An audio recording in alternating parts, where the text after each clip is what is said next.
ലെബനനിൽ നിന്നുള്ള ഏറ്റവും പുതിയ ഒരു സംഭവവികാസത്തിലേക്കാണ് നിങ്ങളെ കൂട്ടിക്കൊണ്ടുപോകുന്നത്.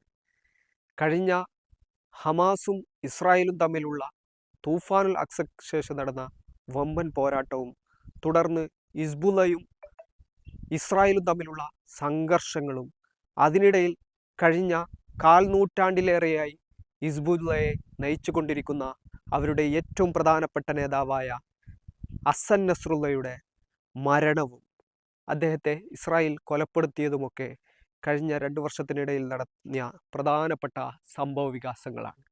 എന്നാൽ ഇപ്പോൾ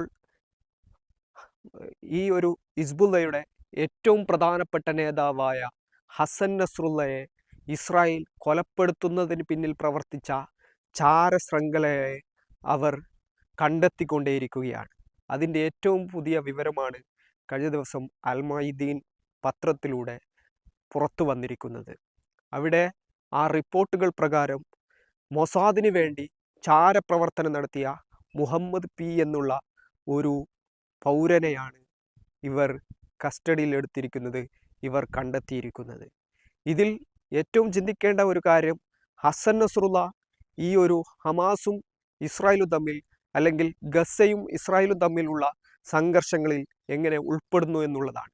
നേരത്തെ ഉണ്ടായിരുന്ന ഹിസ്ബുള്ളയുടെ പ്രഖ്യാപിത നിലപാടായിരുന്നു സയണിസ്റ്റുകളുമായിട്ടുള്ള പോരാട്ടത്തിൽ എല്ലാ പ്രാവശ്യവും ആരാണോ സയണിസ്റ്റുകൾക്കെതിരെ പോരാടുന്നത് അവരെ പിന്തുണക്കുക എന്നുള്ളത്, അഥവാ ഇസ്രായേലുമായിട്ടുള്ള സംഘർഷങ്ങളിൽ ഉൾപ്പെടുന്ന കക്ഷികളെ പിന്തുണക്കുക എന്നുള്ളത്. ഗസയുടെയും ഫലസ്തീൻ്റെയും ലെബനൻ്റെയും സ്വാതന്ത്ര്യത്തിന് വേണ്ടി അവിടെയുള്ള ഇസ്രായേൽ അധിനിവേശങ്ങൾക്കെതിരെയുള്ള പോരാട്ടം തുടരുക എന്നുള്ളത്